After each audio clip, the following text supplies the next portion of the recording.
দীৰ্ঘদিন ইউপিপিএল দলত আছিল, আজি আনুষ্ঠানিকভাৱে বিপিএফত জইন কৰিব লগা পৰিস্থিতি কিহৰ কাৰণে বিপিএফত জইন কৰিব লগা হ'ল? নমস্কাৰ, ধন্যবাদ জনাইছোঁ আমাৰ বেদলাংহাইটি যি ইউথ বিপিএফৰ আই টি চেল ছাদ্দাম হুছেইনক।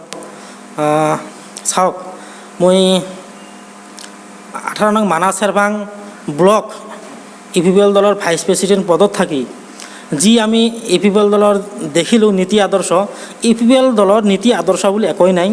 সেইকাৰণে আমি ইউপিপিএল দল ত্যাগ কৰিবলগীয়া হ'ল। প্ৰথম কথা চাওক, ইউপিপিএল দল এপছুৰ নেতৃত্বত চলা দল, এপছুৱে যেনেকৈ চলে তেনেকৈ সেইখন দল চলে।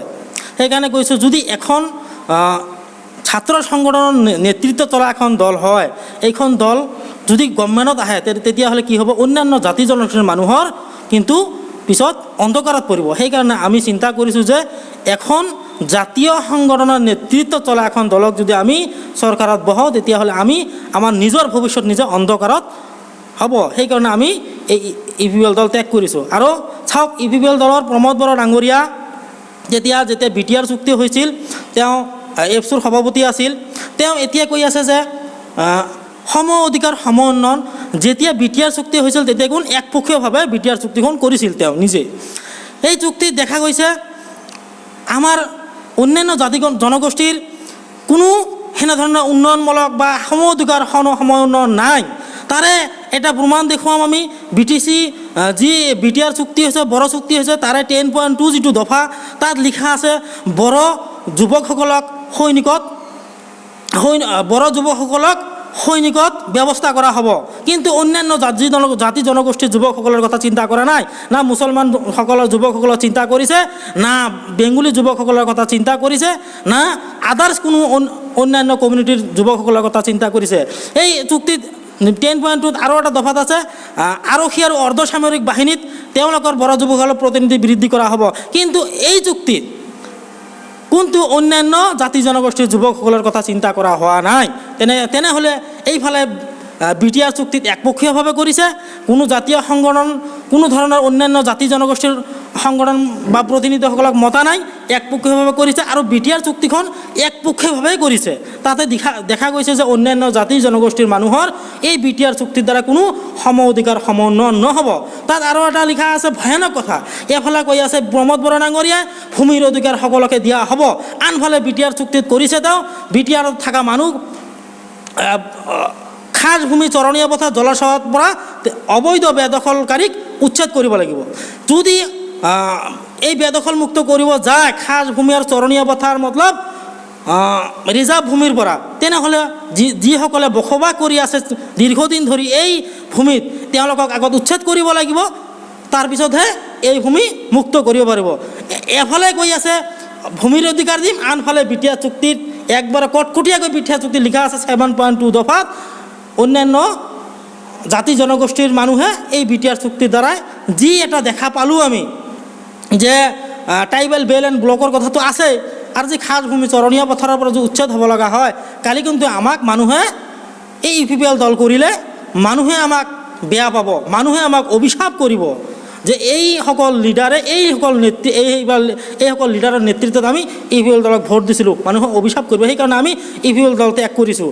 আৰু চাওক, ইউপিপিএল দলত এটা মৌখিক কথা কি কৰিছে, এইটো ভয়ানক এটা কথা যে 5জনকৈ মুছলমানসকলৰ প্ৰতিনিধিসকলক টিকেট দিছে। কিন্তু এইটো এটা ডাঙৰ এটা টপ। এই 5জন কেণ্ডিডেটৰ টিকেট দিয়া কথাকৈ অন্যান্য সমষ্টিৰ পৰা আমাৰ মুছলমান ভাইসকলৰ ভোট লোৱাৰ এটা তেওঁলোকৰ পৰিকল্পনা। মানে আমি এইটো চিন্তা কৰিছোঁ যে আচলতে ইউপিপিএল দল এটা এটা এপছুৰ নেতৃত্বত চলা দল, এটা সংগঠনৰ নেতৃত্বত চলা দল। এইখন দলৰ যদি নেতৃত্বত হ'ব লগা এখন ইউপিপিএল দল চৰকাৰ হয়, কালি কিন্তু তেওঁলোকৰ কথা চলিব লাগিব। যিটো ষ্টাৰিং গাড়ীৰ, সেই ষ্টাৰিংটো কিন্তু ইউপিপিএলৰ হাতত থাকিব। কাৰণ ইউপিপিএল দলে জন্ম দিছে এপছুৱে ইউপিপিএল দলক জন্ম দিছে, তে ইউপিপিএল দলৰ জন্মদাতা পিতৃ বুলি ক'ব লাগিব। কালি কিন্তু ইউপিপিএল দলে এপছুক নোহোৱাকৈ একো কাম কৰিব নোৱাৰিব। সেইকাৰণে আমি ইউপিপিএল দল ত্যাগ কৰিছোঁ।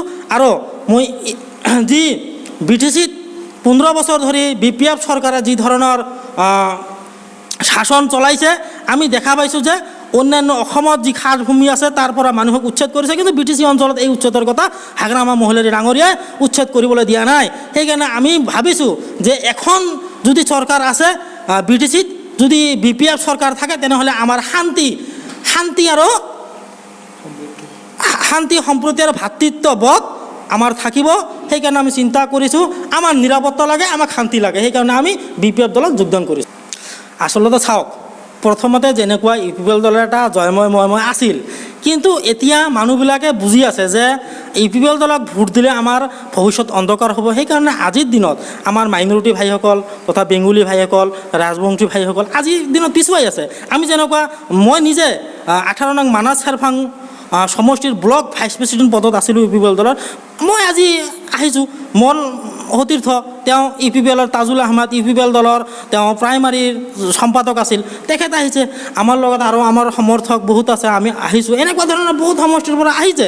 তাতে আমি দেখা পালোঁ যে UPPL দলৰ আগৰ নিচিনা নাই, মানুহবিলাক ওলাই আছে। আমাৰ চেৰফাঙত যি সুৰেশ দৈমাৰী আছে, আগৰ দিনত কি আছিল, অলপ ভাল আছিল, কিন্তু আজিৰ দিনত মুছলমান ভোট, বেংগলী ভোট, অন্যান্য জাতি জনগোষ্ঠীৰ ভোট নাপায়, তেওঁলোকে যি বড়ো জাতিৰ ভোটহে কিছুমান পাব।